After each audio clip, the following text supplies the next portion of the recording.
You might have been able to eavesdrop on our little chit chat getting started, just figuring out the technical aspects. So I think we're rolling now. We want to welcome you to the CSU Todos Santos Center and to our presentation, Stories from the Field. So thanks for joining this morning. Happy Monday morning. My name is Kim Kita, and I'm director of CSU Todos Santos. And I'm pleased to present this morning together with my two colleagues, Olaf Morales and Adalia Pazzi Puente.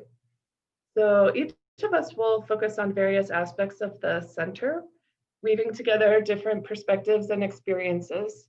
So I'll be focusing on an overview of the center and the types of programs we host. Our languages coordinator, Olaf, will talk about language and culture with some interactive exercises to get us thinking.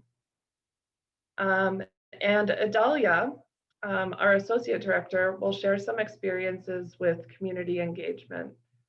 So our intentions for this session are twofold. The first is informational, to simply share more information about the center. But the second is more to give a taste and a feeling, so more of a felt sense of what it's like to be at the Todos Santos Center. So while rural Todos Santos is known for some internet limitations, ironically, it's typically me who loses connection here in Fort Collins. And I think some of us experienced that with the 9 a.m. PDI sessions. And so that's the reason we chose the Zoom webinar format, so that we can maximize the internet bandwidth, have as many participants as possible, and hopefully have a smooth presentation. So just from a logistical perspective, we're going to start recording the presentation. So just FYI that it's being recorded. We also would like to use the Q&A function if you have any questions along the way. So we'll have some time at the end to address questions. And from here forward, only Olaf will be using the chat function. He'll give you more direction on that when the time comes. So I'd like to start with just a short orientation to the center and its location. You can see a small map there on the slide. Todos Santos is in the state of Baja California Sur, Mexico, actually in the same time zone as Colorado. So when students and faculty and staff travel to the center, we leave from Denver, fly into San Jose del Cabo. It's about a 3-hour nonstop flight from Denver. And then from there, the center is just a 75-minute drive. So a little bit of Mexico. This census data is from 2010, so it's a little bit old. But the town proper of Todos Santos had 5,500 people, with an estimated population, including the region, so nearby towns such as Pescadero and some of the ranches. Total population was about 7,500. So we know that Baja California Sur has been growing pretty much exponentially over the last number of years. So the 2020 census is in process right now, not yet available, but really my best guess is that we're going to see the population of the region increase to at least 10,000, if not a little bit more. So we'll see how that plays out in the next year or so as they finalize the census. So the center itself includes 4 buildings. And they are on a 1-acre footprint. We have lodging accommodations for about 50 people at a time.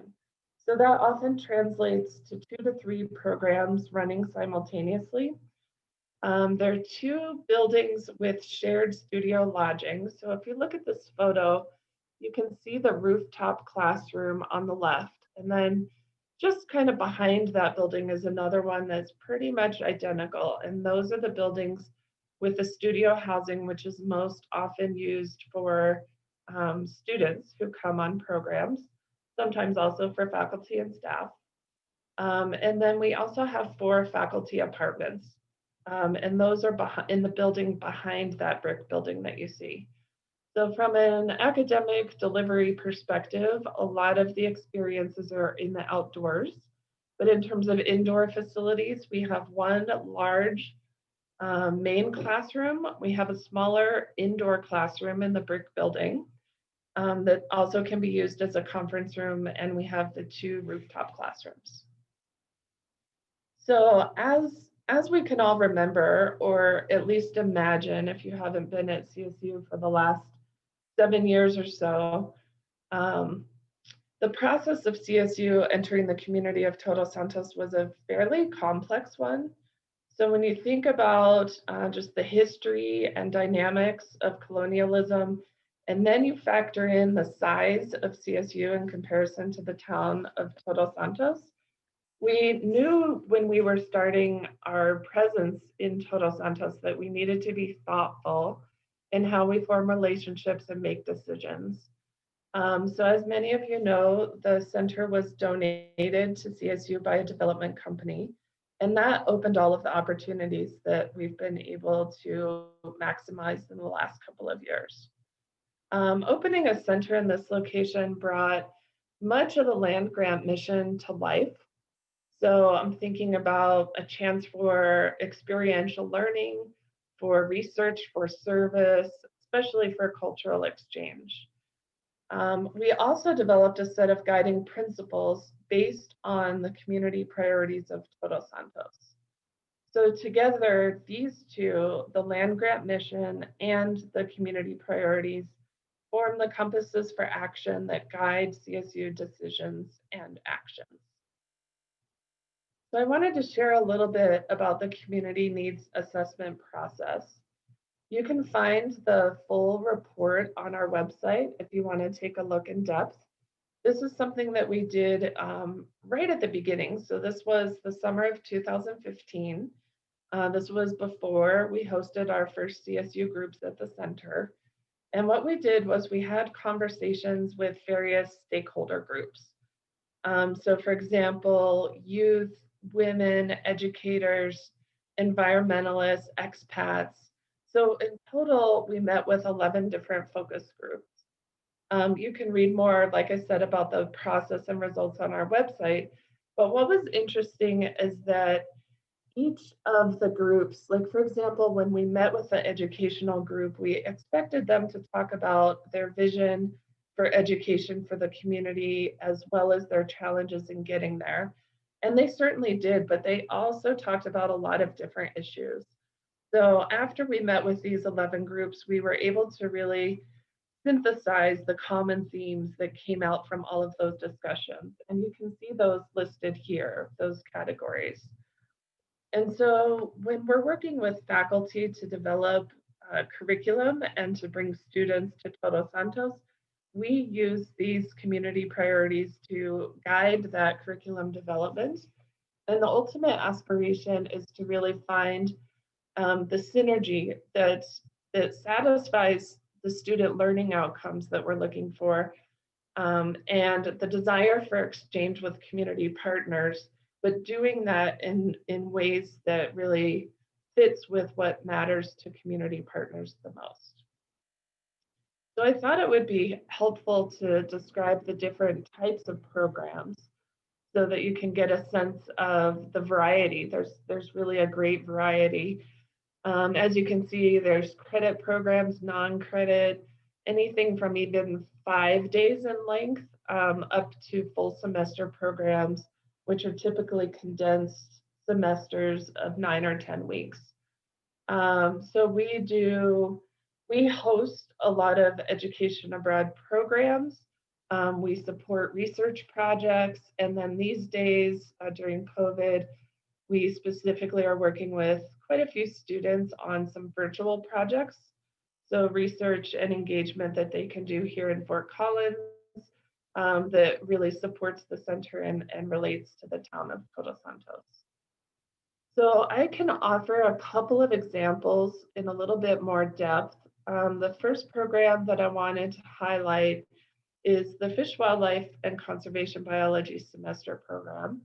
And this was one of the first programs. I believe they just finished their 6th year. This year, of course, is is being skipped, but we plan that they'll be returning next year. And the way this program is set up, it's a 16 credit program. It's all of the credits are required by the major. So for the department and for students in the Department of Fish, Wildlife, Conservation, Biology, everything they do in Todos Santos directly translates to progress on their degree at CSU. It's a very integrated program, so the courses are condensed. It starts just after the new year and it finishes by spring break. So imagine the usual semester, 16 credits, and now it's condensed into a 10-week program. And so we always kind of laugh a little bit because these students spend time in the classroom, they're studying, they're taking exams. You see them all around the center with their books and preparing.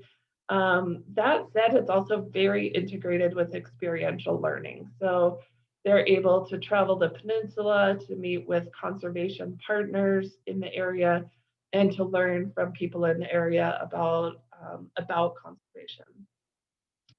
The other advantage for students in this program is that because they finish by spring break, they have essentially a 5-month summer, and they have a head start on doing internships and engagement, again, in alignment with their career goals.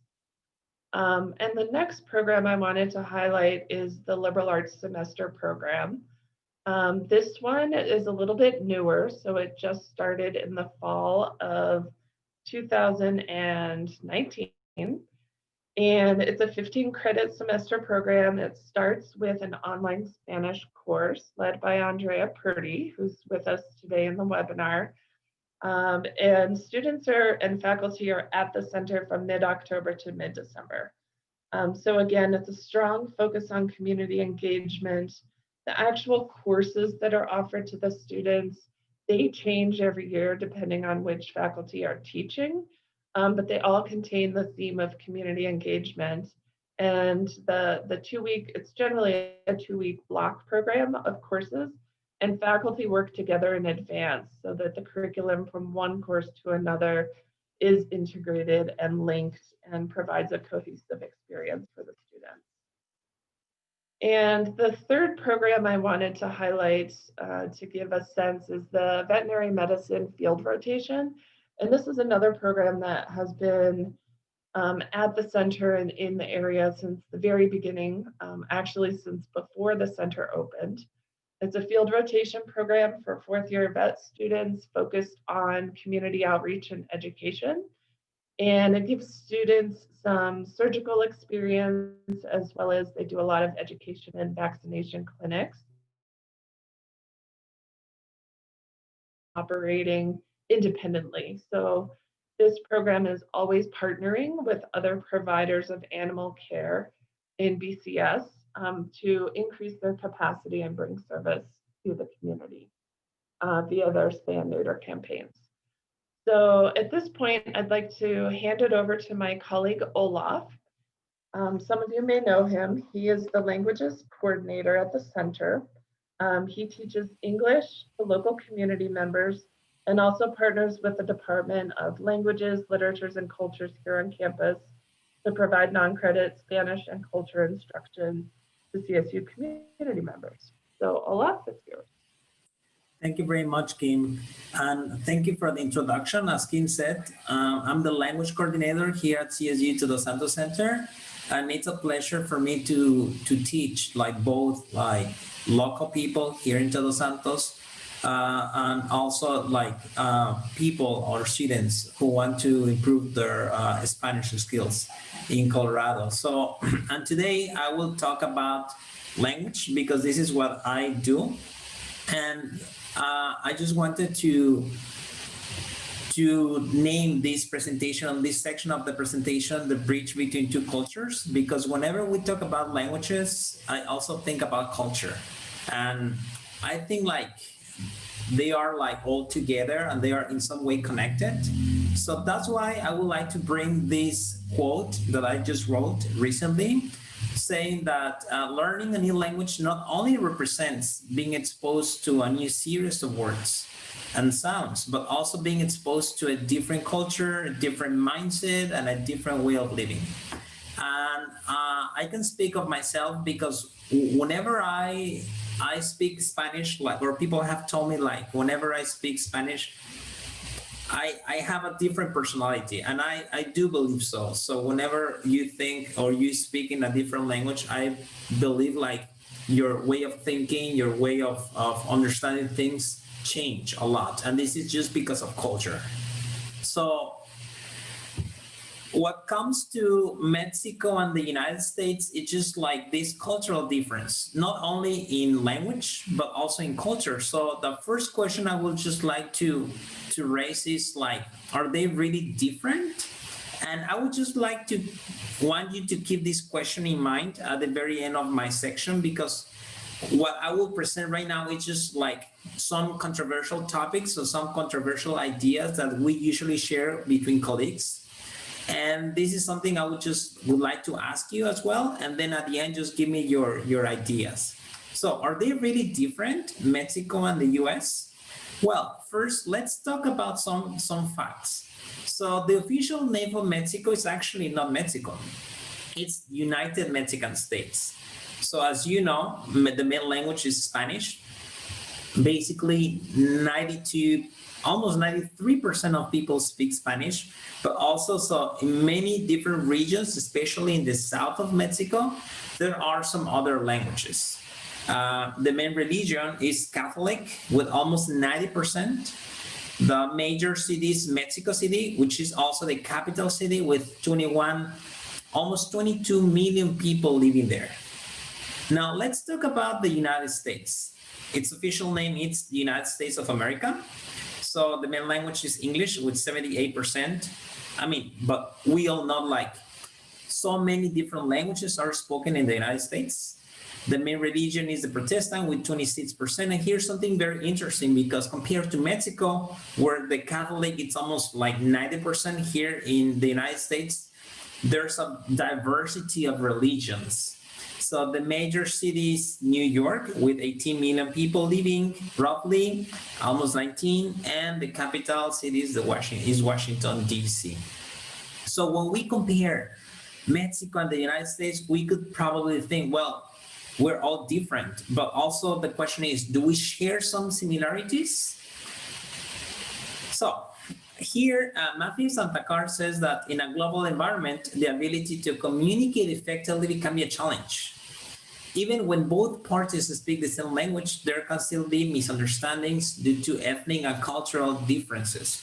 And I think like, even with like our little community between like CSU Todos Santos Center and there in Colorado, we sometimes have these like misunderstandings. We speak the same language. We like our colleagues, and here at the center, we speak English all the time to communicate more effectively, but still, so sometimes like we have misunderstandings and we have these cultural differences that make sometimes communication difficult. So when it comes about these cultural differences, so Matthew also says on Takar that global businesses must understand how to communicate with employees and customers from different cultures. And Hilton, in the same vein, says that cultural proficiency doesn't mean memorizing every cultural nuance of every market, but it's knowing when to listen, when to ask for help, and when finally to speak. So with this information, I would like to share some of these cultural differences. So in the next slides, I will present 4 of them. And I would like you to share some of your ideas. When I present each idea, I'm just gonna ask you a few questions. Please, you can use the chat in order to write some of the ideas and to discuss, to start like a very short discussion. So let's talk about the first one. So here's the first statement. People in Mexico take a more relaxed approach to rules and regulations compared to the US. So what do you think? So I'm just gonna give you a couple of like minutes just to write it down in the chat. So do you think this is true? Does that apply to your contacts? Do you work with also with Mexicans? Do you come from Mexico? Do you have roots in Mexico? So probably you can just write it down in the chat and tell me what you think. So I just give you a few seconds. So then I can just write it down here. I can read your comments. Thank you, Sally. Okay, yeah, very interesting. Huh, thought interesting.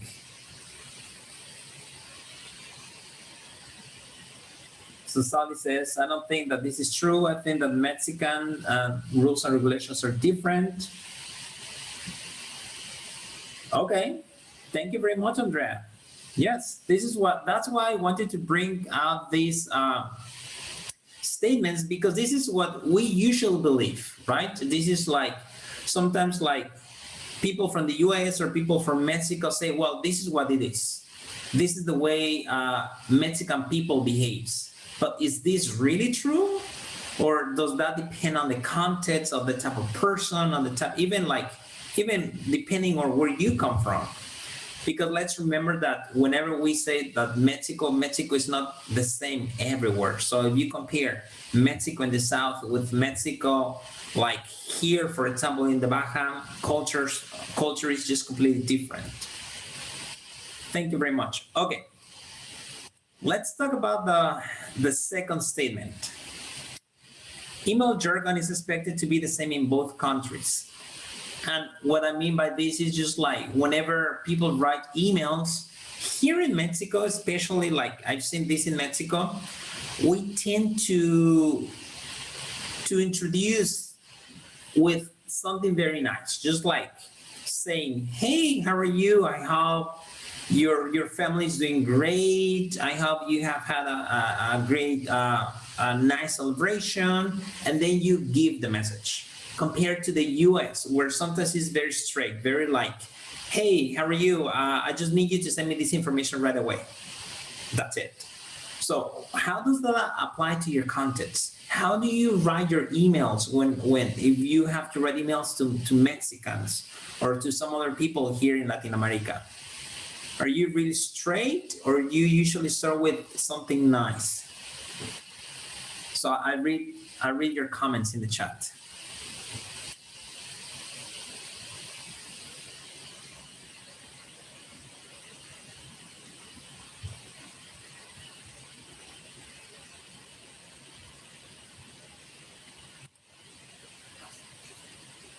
What do you think?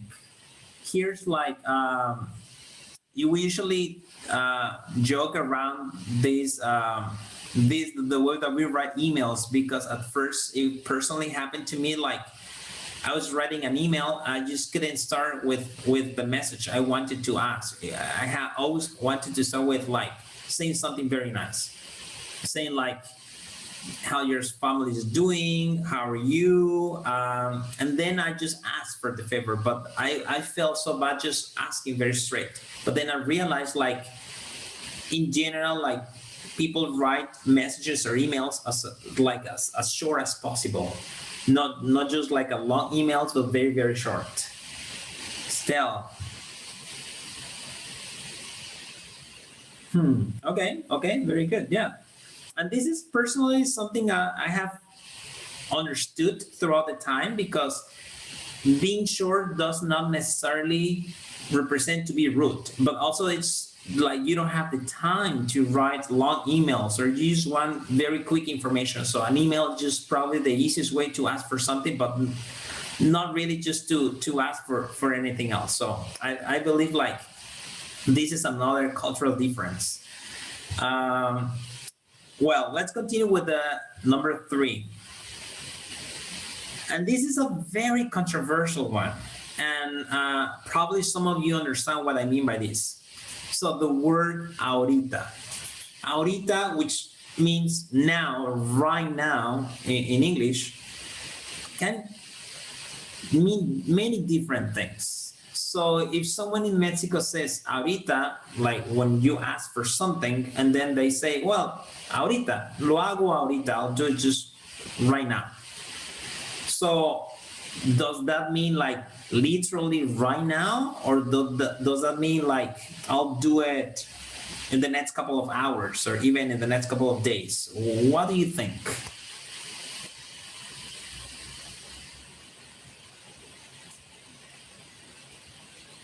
Thank you, Andrea. And how do you deal with that, Andrea? Because you're also familiar with that, probably. So how do you teach your students the word ahorita?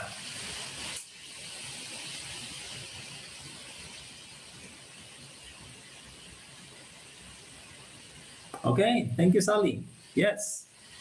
Well, here in Mexico, this is also very well. It's a very difficult sometimes expression, because even like we need to ask people when they say ahorita, do you really mean like right now, or do you really mean like you're going to do it like in the next hours or days? So whenever you use the word ahorita, you need to ask. And also, as Andrea says, you need to really understand the context of the situation to really understand when that situation is happening. So that's another interesting expression here in Mexico, which is different from the United States. And the last one, which is how to approach to a person you just recently know. So is it acceptable to greet each other with a hug and a kiss in Mexico? Is it the same in the United States? When there's a new member in a company, in a business organization, how do you approach to that person? Do you greet with a hug and a kiss? Or do you shake a hand or just say hi? How do you deal with that? I'll give you a couple of seconds so you can write your ideas in the chat.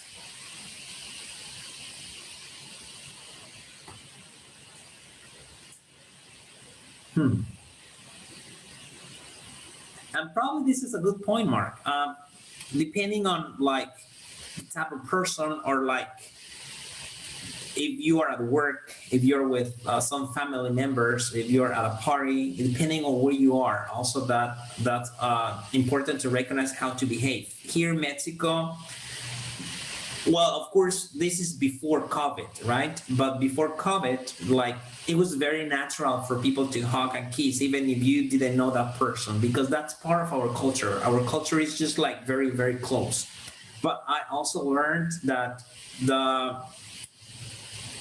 culture in the United States is just a little bit different, and then your space is just way different, that you cannot approach that person just in that way. It would feel very uncomfortable for that person probably to just kiss her or him on the cheek, or even hug, because that feels very uncomfortable. So here, I think it's just very important to understand the context and to understand where you are.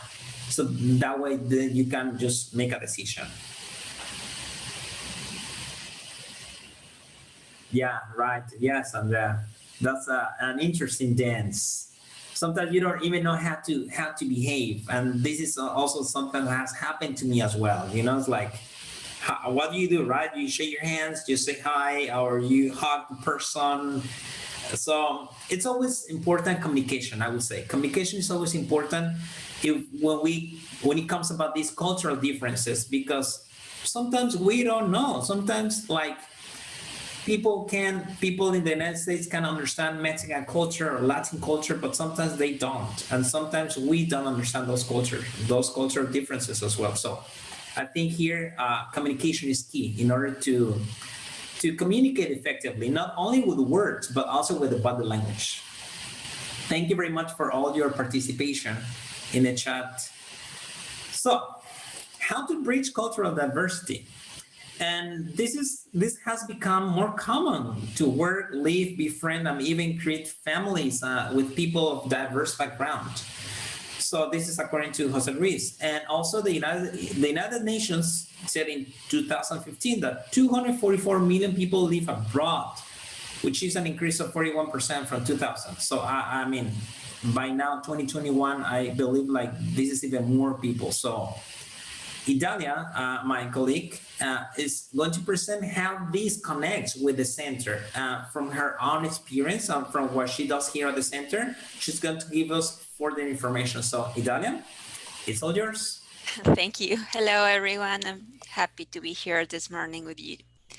So yes, I want to give you a couple of examples of the work what we have been doing in the center and how when we think about where we are now and how we came from this start some years ago, asking the community what were their needs, what do they would like to learn or share with us, and learning about culture and communicating, and well, now where we are now, how are we working now? So this is a very good example of that. It was a fish pathology workshop, and I like it because it was a professor from Alaska, a group of students from college with a professor from Fort Collins, local students, and fishermen.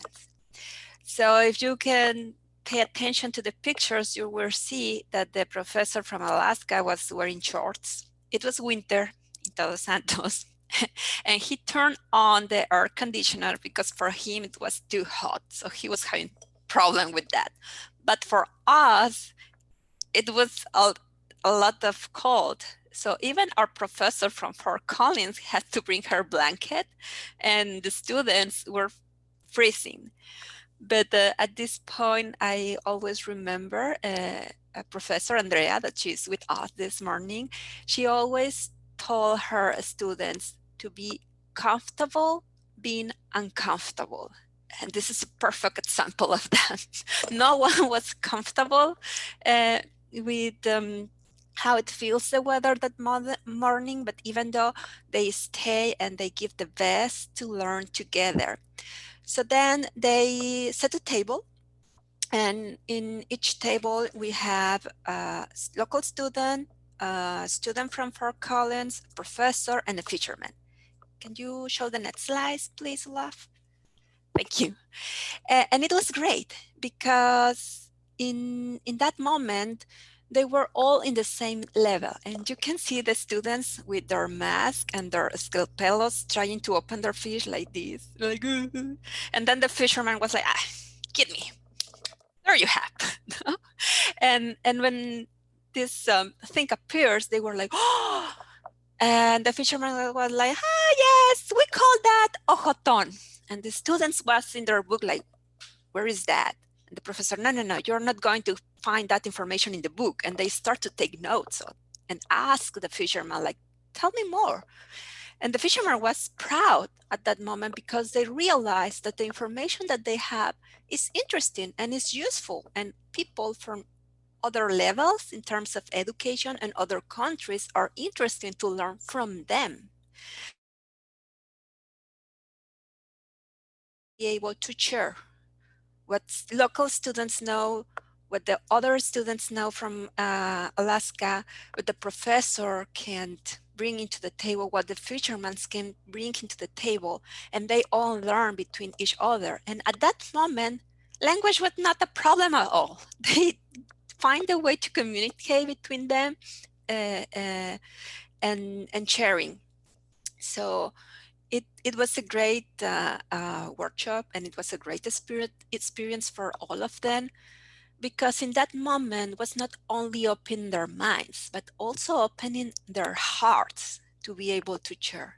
And I remember the professor told them, like, well, we are sharing the same ocean from Alaska to Todos Santos, so we are sharing the same fish.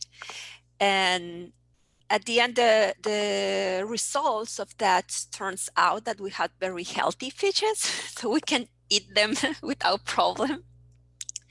And they present the results the next year in an open session here in Todos Santos, and a lot of people from the community came to the presentation to see the results, the numbers, and what they found in the fishes. And it was so nice because on that opportunity, we were all prepared. Like, okay, we are wearing jackets because we know the air conditioning is going to be turned on. The professor came ready to his presentation, knowing that it's going to be too hot for him, but very happy to be able to be together again in a table presenting the results. And in the middle of his final presentation, it was the sunset and it was very orange color, and he was wearing a tie, also an orange. And we pointed at him like, hey, your tie matches with the sunset. So he stops his presentation and take a moment to have a picture of him at the sunset with his tie. And that showed us how he relaxed and learned to be part of our culture that can take a moment in a very important presentation just to admire the sunset. You know, like I can imagine him doing the same presentation at the university and say, okay, I'm going to take a picture outside with my tie and the sunset because they are the same color. And here it was like, okay, we need to. So give us 5 minutes and we are going outside to take a picture and enjoy the sunset. So this is what we try to do with every experience and with every group, like to find a moment to join with the community and learn from each other. Like, okay, this is what we are trying to learn, and we would love to share the information that you have to the information that we have and create something together. And we always try to do it in that way, like, okay, someone from the community, someone from CSU, and find a way to make it work. And regularly, we are very successful with this, and we have learned to do it like that, like in a very sensitive way, when it really doesn't matter how good or bad we are talking English or Spanish. Actually, we regularly speak Spanglish or something in the middle. But we can communicate and we can learn. And I think the students have more from the experience, like the information per se, you know, like, yes, they learn about fish pathology, of course, but having the experience or the opportunity to talk with a fisherman who has been in the ocean his whole life and knows things because that's the way he's been living, it's unavailable because you're not going to find that information in any book. And for the local students to have the opportunity to have this high level professor giving a conference for them and being able to teach them and to show them what they have and share their information and share their books and their sources, it's amazing. And for all of them to realize that that day in that table, they were all exactly the same, was the plus. And another project that we worked recently this summer was Alianza Comunitaria. And this starts with the COVID. The town has a very difficult time with food, not only in terms of the economic side, because as you know, Todos Santos' main activity is tourism. So with the lockdown, we have no tourists a lot, so there was no money. But besides that, we are almost an island. So all the food came by plane or boat from mainland. So it was hard. Even when you have the money, you cannot find the food. So it's like, okay, there is not food available. It doesn't matter if you have enough money to buy it. There's no food. So we have the invitation of another local group to join to this project and help them. And our participation was with the database. And we discovered that, like, at this point of our history as a center at Todos Santos, we had learned how to communicate with local people, with different members of the community, with different groups. Some of them have never worked before between them, but all of them have somehow worked with us in some point. So when we jump in and we ask them to help us or to participate or work together, they say, okay, yes, I have worked with CSU before, so I can work with them, or I can help them, or I trust to help them. So we became like that connection between groups or between the different people that was helping. And also we use the same spirit, like, okay, let's learn or find a way to communicate between us and being effective with this communication. When the when we start to work on the database, the person in charge of the database used to work on the Mundial Bank as a database analyst. So she has all the expertise in, and she was very good on that work. But she was having troubles to communicate with the other volunteers. Like, what is happening with him? He tells me to be here at the 9. It's 9:05 and he's not here. He's so lazy where he's not paying attention. And when I talk with him, he was like, what's happening with her? She's crazy. She's freaking out. It's just 5 minutes. She needs to relax a little bit. So I was like, okay, why don't you send me the information and I talk with her? Because both of them were not able to talk. And it was not a thing of language, because both of them speak perfectly English. It was just the culture of how to work together and how they are used to that style of work.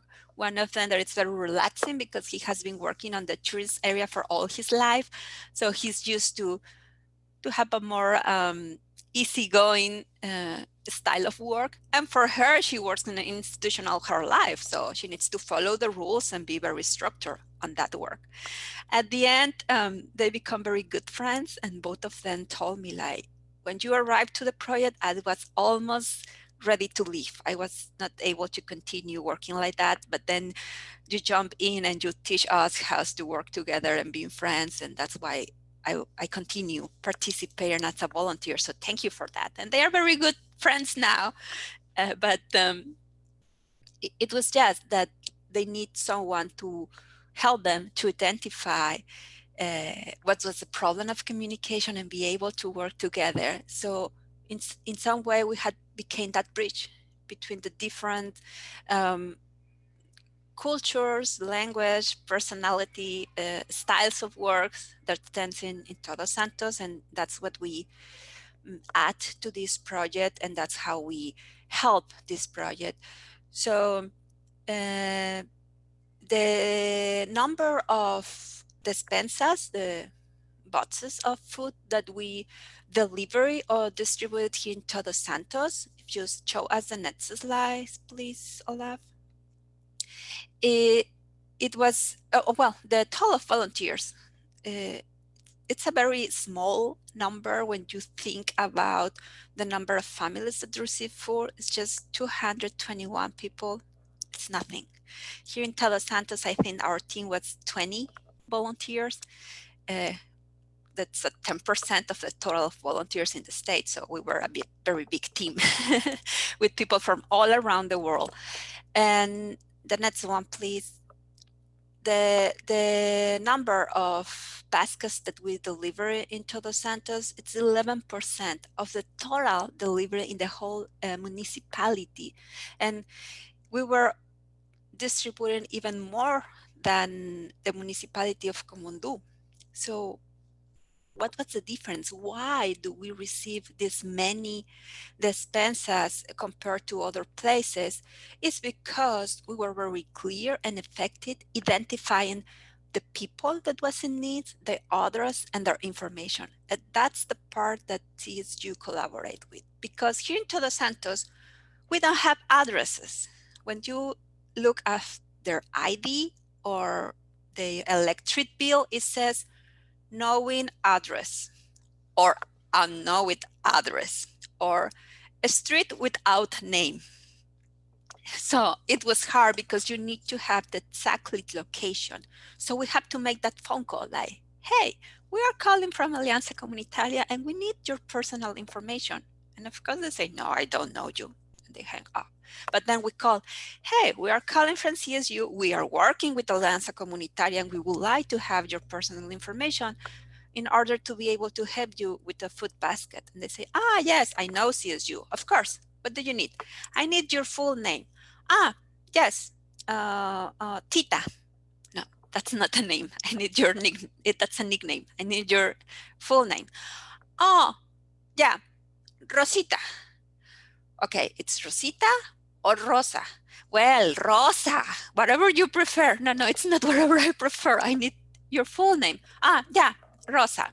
Okay, Rosa, what's your address? Oh, yes, I live in front of Doña Tita. No, that's not an address. Yes, Doña Tita, the one that lives in the yellow house. No, I need to know where it's located. Yeah, it's in the corner where lives Pedro. Okay, now let's try again. What barrio are you in? San Vicente. Okay, and what's your street name? It doesn't have. Number, it doesn't have. Okay, can you please give me like the route? How do I get to your house? And then we went to Google Maps and say, okay, yes, I see that tree. Okay, then continue. And we were marking in the map, like, okay, 1 block, 2 blocks. Now I see a school. It's there. Yes, turn to the left. Okay, and that's how we locate every single house of those 8,979 families. So it was a crazy work calling to each person on the town, asking their full name when they are not used to full names, they are used to nicknames, asking them for an address that in some cases doesn't exist or they don't know, and to filter, who really needed, if it's the same family, is this different person, because we had the same name in the family like 3 or 4 times. Their grandfather, the father, the son, the grandson, they all have the same name. Vicente Salgado. It's a different person, but it's fits person with the same name. Ciao. So these are the numbers of the participants, like nonprofit associations, private business, the government, the fundraising organizations. So it was a great work, and we were very happy to collaborate and help the town to continue. Also, Todos Santos is the only place in the state that continue for 3 more months. The rest of the places in the state stop delivering food baskets because they don't have that way to control the information and to be sure who was receiving the help. But since we have a very clear database and very specific system to identify each person, they allow us to continue receiving food and delivering food. So that was what we help with, and that's has been always like our idea, to be able to take a moment and set in the place of the other person or the local community, instead of telling what to do. It's learning from them, like, okay, teach me how you do things, and then I will try to find a way for us to work together or to get the information that we need. And also to realize that they trust on us, like that when we call and say, okay, we are calling from CSU, we are helping Alianza, they say, oh yeah, I can talk with you, I'm able to share with you. So here's the web page in case you want to get more information about this project. And but I think that at the end, what this show us as a community is that we have the capacity to work together, even when we have cultural difference or language difference. And what it teaches us as a center, as a CSU center, is that we have the capacity to work with all different kind of people, association groups, and that we had learned to listen, and we had learned to communicate effectively and also share what we have learned, because that was the key. Okay, this is how we work here, and we can work in the same way there, and it's gonna work. Let me try it. And yeah, the results are there, the numbers are there, and we were very happy to be able to join to that campaign. So I'm giving back the voice to Kim, and I was very happy to share with you this part. So I hope you were able to see some of the ways that the center works, both with the community, but also with each other as a team. And certainly a lot of attention to cultural differences and ways to build bridges between different cultures. So these are some of the pieces that we really wanted to bring out in our presentation. And one thing that I appreciated that I actually didn't realize until we were almost finished with all of the work with Alianza Comunitaria is the parallel with what happens here at CSU Fort Collins. So the cans around the oval, the Rams Against Hunger, it's very similar. So really, again, taking that land grant mission and bringing it into action in Todos Santos. And I really like the image on the left, an open heart is an open mind, because like Adalia was saying, I mean, it's both. And that's the way we function in Todos Santos, is that yes, we're a university, but it's more than just intellectual engagement. It really has to do with connecting with people and forming relationships and learning how to work together and how to communicate together. So I wanted to also share with you a photo of our team, which is on the next slide, Olaf. So this is not our entire team. There's just a few people missing. Adalia came to Fort Collins a year ago, Adalia and Olaf both, and Adalia found these proud to be hats, which she brought back and gave to every one of our staff people. So it's really interesting for me to see the sense of spirit that the team in Todos Santos has in terms of their connection to CSU and to Fort Collins. So at this point, if anyone has any questions for any of us, if you want to write them in the Q&A would probably be best, and that way we can sort through them. We would love to hear your reflections. If anything surprised you, like you had some sense of Todos Santos Center and you learned something different, it would be great to hear some feedback on that as well.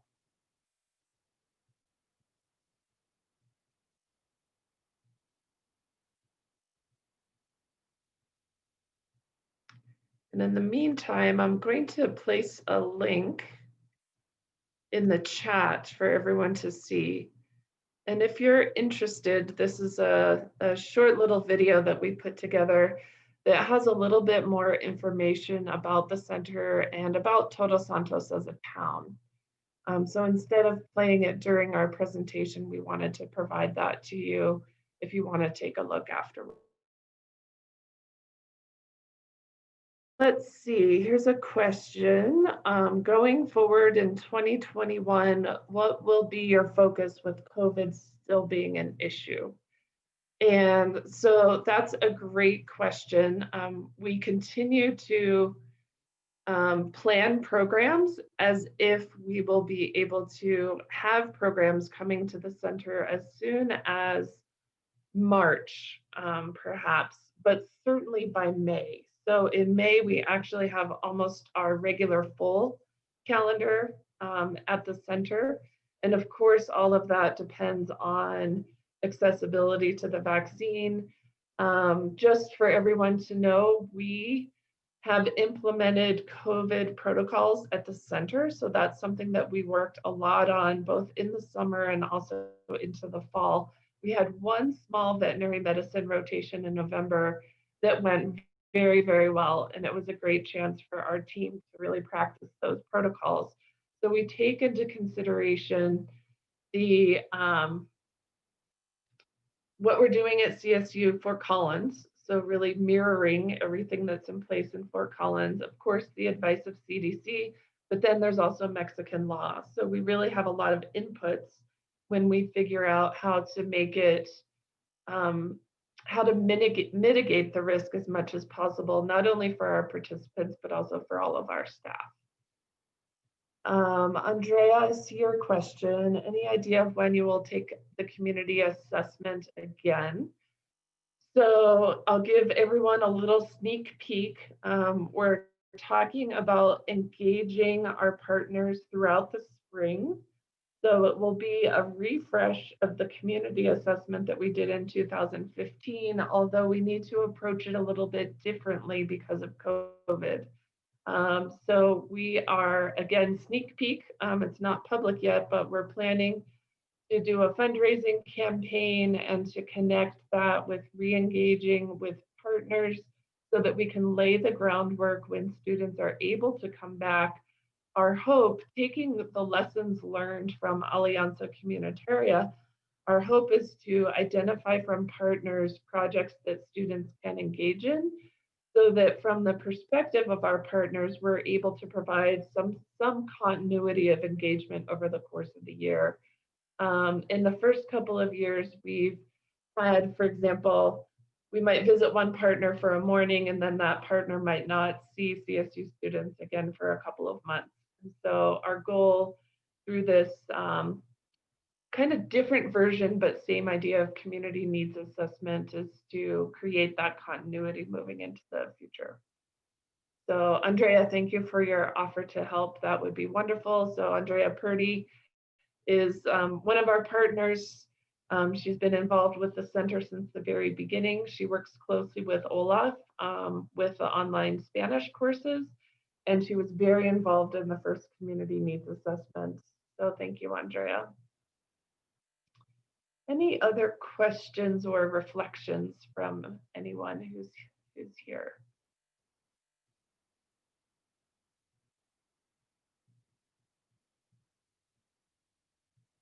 Thank you, Karine. Thank you. Thank you, Karine. So I think COVID has also taught us the benefit of being able to engage virtually, and a presentation like this would not have been possible without COVID. And so one of the things I feel very fortunate about is being able to essentially bring Olaf and Adalia here to campus virtually to introduce them, and for each of you to see their personalities and get a sense of how they work. So if and when you're able to come to the center, we welcome all of you. We look forward to the time when we can have more students and more faculty and staff at the center. Olaf, Adalia, do you have any closing comments? There's a question Andrea is asking. Thank you, I missed that. Can we talk a little bit about how faculty can go about exploring the possibility of a program at the center? Thanks, Andrea. So I'm the first point of contact. I'm based in Fort Collins and spend quite a bit of time at the center. We partner very closely with Education Abroad. And so we work with them to help with the structure of setting up the program, with the UCC approvals. And then I'm the bridge to people like Olaf and to Adalia, and then to community partners to help build out the concept of the course. So feel free to email me at any point, and then I'll be the connector to everyone else that can help.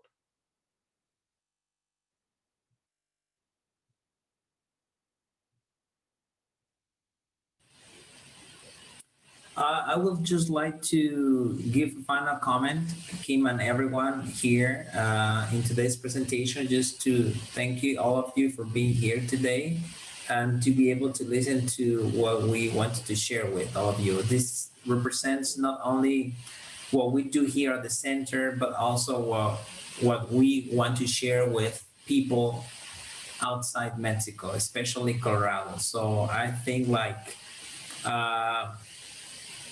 all the things that we do here at the center, including the programs, the local programs as well are just because we love what we do and we enjoy all the things and all the programs that we create. And when the students come to the center, we always love to share stories from the community and just to be able to experience what Mexico feels like. Not just to come here at the center and study, but also to learn about the culture, to learn about the language, to learn how people live here in Todos Santos, because it's just a very unique place. And that's why we always invite faculty, we invite students to come to the center, just because this is not just a CSU experience. It's more like a Mexican culture experience. So we welcome you, and we will be very happy to see you soon here at the center. I mean, like when things get better, so we're ready here and prepared to receive more students and programs. Also, thank you everyone to be here this morning sharing with us. It was a pleasure. And here in Mexico, we say, mi casa es tu casa. My house is your house. So feel free to come whenever you have the opportunity. Thank you, everyone. We appreciate you joining us. If you have any follow-up questions, you know how to reach us by email. And we hope to see you at the center as soon as possible. Have a good day.